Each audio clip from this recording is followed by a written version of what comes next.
Burst control is they wanted them to shoot 1 shot at a time, 2 shots at a time, 3 shots at a time.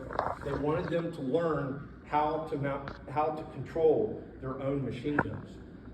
So that's what that did. The burst control range was out off of Highway 82. It was right about where the landfill is, just slightly to the east of where the landfill was. That's where it started. From there, all the way down to the county line, there were more gunnery ranges. The Jam Handy. The Jam Handy is actually a person's name. If you Google it, that you'll find out. He had something to do with Hollywood, making motion pictures. He did the skits before and after movies on the big screen. Excuse me. So the military needed some type of a synthetic trainer that they could use to train their gunners without wasting all this ammunition. Ammunition is expensive. It's a needed commodity. So they came up with this thing. It's portable. It was 2 cameras that would play a recorded video or movie together on a wall. They tried to make it 3D. The gunner, if you look, he's got all kinds of wires and sights and stuff up on top. Once he got even with an airplane, when he pulled the trigger, if he was on target, it would make a beep and he would know he hit the airplane. The only problem is they had no way of counting how many times he hit it without somebody sitting back there, okay, 1, 2, 3. So this was portable, it was nice, but they needed something more. Next comes the Waller Trainer, another Hollywood production. The military went to the people in Hollywood and said, this is what we're doing with the Jam Handy, make it better. They came out with this thing, 5 cameras, it was 3D. They had better sensors, so when the gunner hit, they could tell how many times he pulled the trigger on the target, and the guy up on the top can control it and tell how many times he hit the target. That's what the building looked like. Air conditioning was a commodity back then. It was rare, but this was one of the few buildings that were air conditioned back then. There were, I think, 6 of these. They were located right in the curve of Buckingham at Gunnery. When you turn off at Gunnery, if you look to the right, which is now, you're building that subdivision, these were right along the road. This is what the inside of it looked like. Okay, pay close attention to this. You have this giant dome. You have this machine built into the dome. It was greater than 180 degrees in any direction. So basically, you're in a movie theater that you can see 180 degrees in either direction, and you've got this giant film playing in front of you. You got these planes diving all over the place. And these guys were basically playing a video game. So they could count his rounds. They had all the video production in the background. They could record it. They could film the student on what he was doing. Does anybody know what that building is? Yes. Has anybody ever seen that building? It's in Bonita, or was in Bonita. Was in Bonita. So that's 2 of the domes put together to make the roof down in Bonita on 41 and Terry. Yeah, I remember that. Yeah. So with that giant dome, as big as that dome is, what does that look like? What does that video production system look like? We have it today. IMAX. IMAX movie theater, Yeah. yes, exactly. So that is where the IMAX movie theater came from. Buckingham was the first ones to try this out. When they started to build the base, they had said, hey, we've got one of these, let's try it. And they ended up putting about 8 of them out here. That's what the video looked like. This is the best picture I could get. But it kind of gives you an idea. So you have the instructor sitting in the middle, watching what the students are doing, and he's also checking the counters. And then the students have their simulator guns, and that's what it looked like. They had sound, they had 3D sound, 3D picture. I'm sure that the heart rates on these guys were a little elevated. So these are the Jeep Rangers. These were located out off of Highway 82, like I said before. If you look at them, they kind of look like upside down coat hangers. So the main road coming in is Highway 82. Highway 82 didn't exist back then. Highway 82 was actually that little trail going from Fort Myers to Immokalee. So the military put this in when the war was over. It became Highway 82 from Fort Myers to Immokalee. So what this range was used for is they had the Jeeps. They would build a giant berm. This is all berm going all the way around. And they would put this target over here on that Jeep.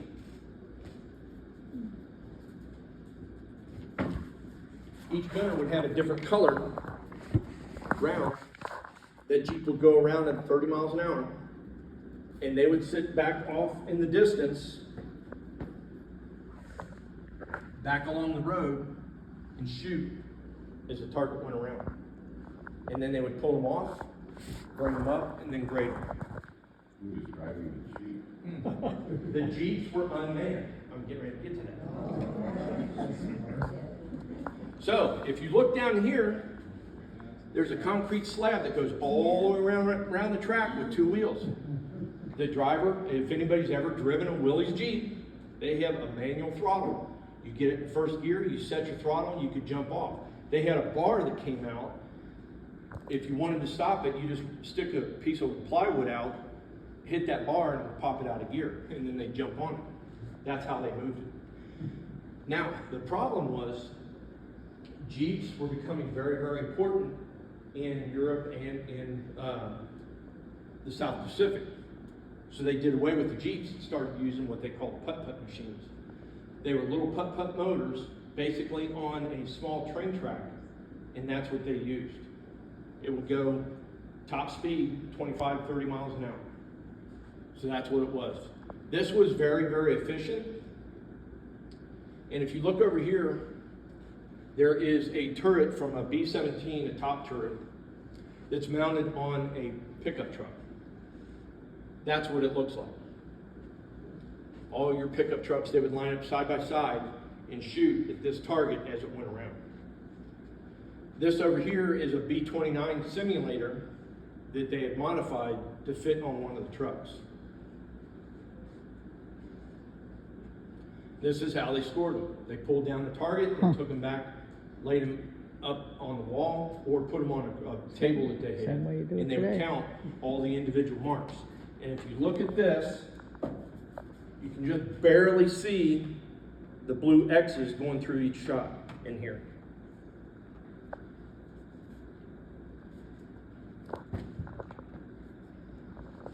All right, so once they got done with the ground stuff, then they started working in the aircraft. Now, if you look here, there's a T6 and a Hudson, and then there's a long cable going to a tow target back here.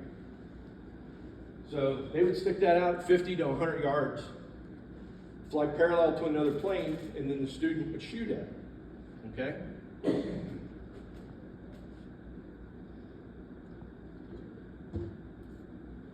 This is a T6 Texan. The student has a 30 caliber machine gun.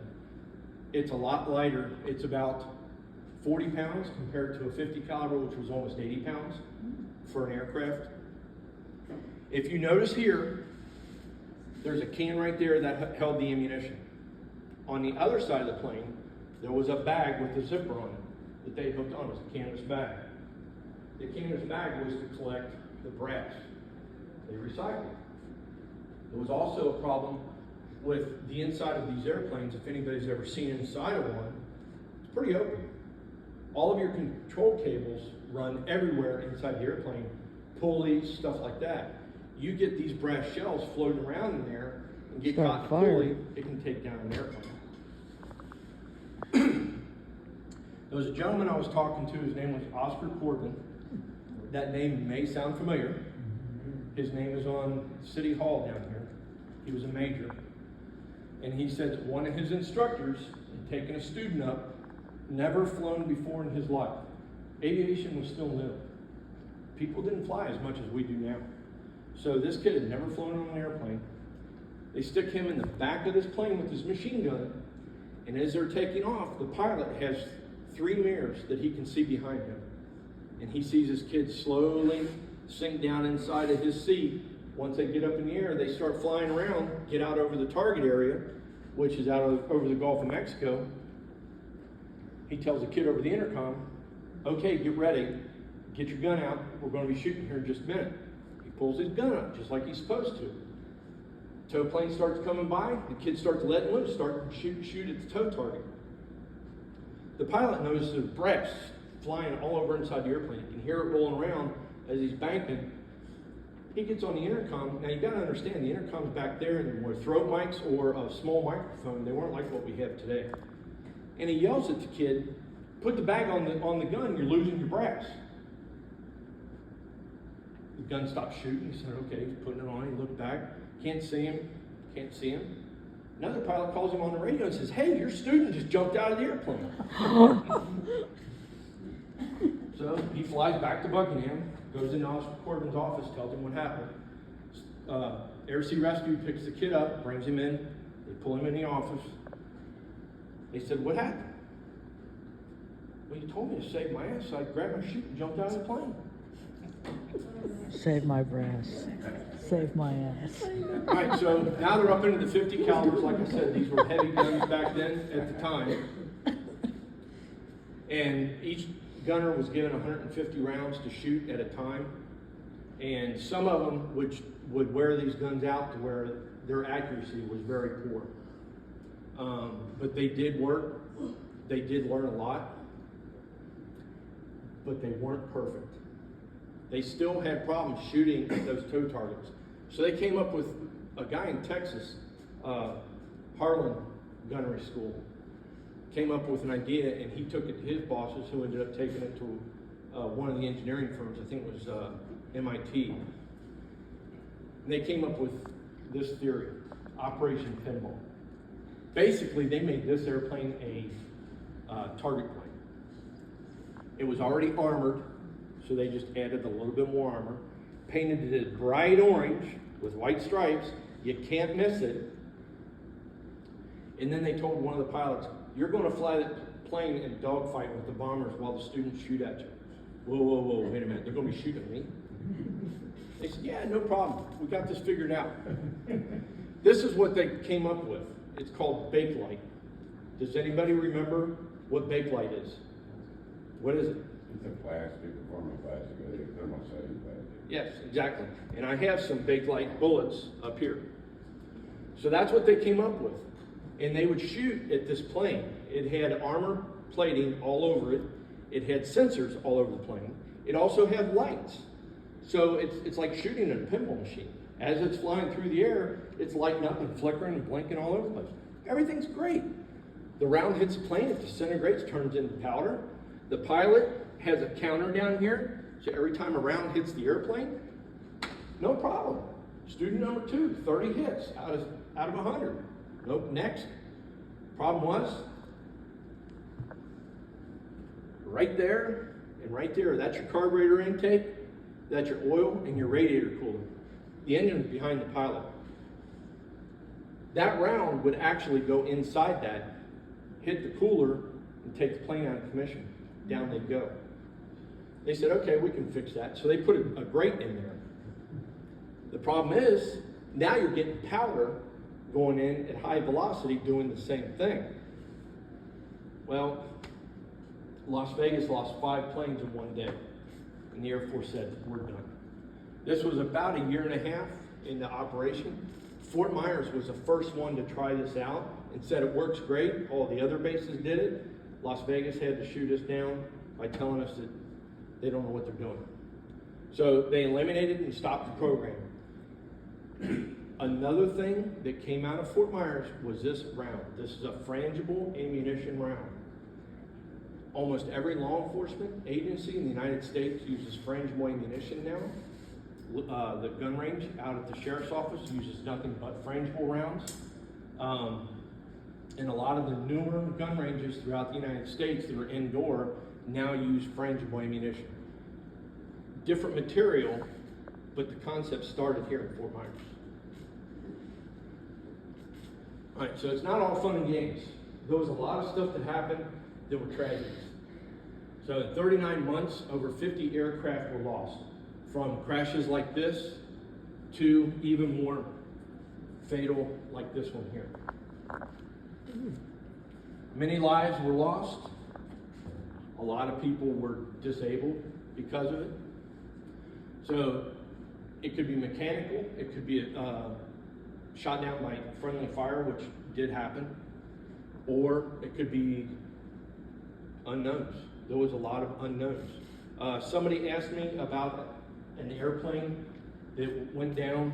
This plane over here in the corner is a T-6 Texan, two-seat airplane. There is one that went down in the Henry Creek, down in Estero Bay. Nobody knows why it went down. The pilot and the student were both killed. The plane is still there. They went down and retrieved the body, and that's it. In I want to say it was 1992, someone went down there and put up a plaque in honor of those two people. Probably about 6-8 years ago, I had two friends of mine at the fire department that I told the story to. They wanted to go see it. So I told them, I gave them the GPS coordinates to it, and they went out to it. They were up to their knees in water, but they were able to find it, took pictures of the plaque, and then gave it to me.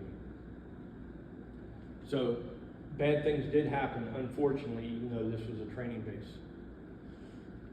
These are all the Fort Myers News Press articles of all the people, of every crash. One of the big bombers, the big 4-engine bombers, has 11 people on it. Every time one of those went down and crashed, 11 people died. There was a lot of people that died here in Fort Myers. This is one of them. This is a TB-24, the B-24 with the B-29 turrets on it, that crashed on approach into Buckingham. He had an engine failure, the plane rolled, and he crashed. Now, look at the date. Anybody got any idea about that date? Around that time, what happened? August 6th, Enola Gay dropped the bomb on Hiroshima. And Boxcar. August 9th, we dropped the bomb on from Boxcar. This plane crashed on August 9th. Now, there's a 12-hour time difference. They are ahead of us, so this is 12 hours ahead. But still, these guys died when the last bomb was dropped. Japan surrendered, and pretty much that ended everything. So we did have a Navy. There were 2 stations, one at Fort Myers Beach. Does anybody know where the rescue station was on Fort Myers Beach? Is anybody familiar with Moss Marine? Okay, where Moss Marine is, that's where this was stationed at. So the top right corner, that's a 110-foot patrol boat. The one underneath it is a 77-foot Higgins. That is a converted PT boat. Mm-hmm. Does anybody remember the TV show McHale's Navy? Yeah. That's what they used in the show, was the rescue boats. They weren't actual PT boats. The movie PT-109, I can't remember the actor. That same boat was the same. It was these crash boats. So the bottom boat is just a local civilian boat that they bought, and they had to use it for shallow water. They also had an airboat that they made, which was at Marco Island for the 10,000 Islands. And then the seaplane. Does anybody know where the seaplane launched from? The spot is still there today. Anybody want to take a guess? It's north of here. In the river? In the river. Edison Bridge. Across from UTV? No, Edison Bridge. As soon as you go across the Edison Bridge, to the left, they have a ramp that's still there. That's where the seaplanes were kept. Because it was easier for them to get from Page or from Buckingham there versus going all the way down. So miracles happened on Buckingham as well. They had 215-bed hospital They were fully equipped for anything and everything that could happen, from minor sprains all the way up to major surgery, dental. They even had a veterinary clinic and a lab. So from July to August 1945, 26 male babies and 16 female babies were born. Just in that 60-day period. Now, Immokalee,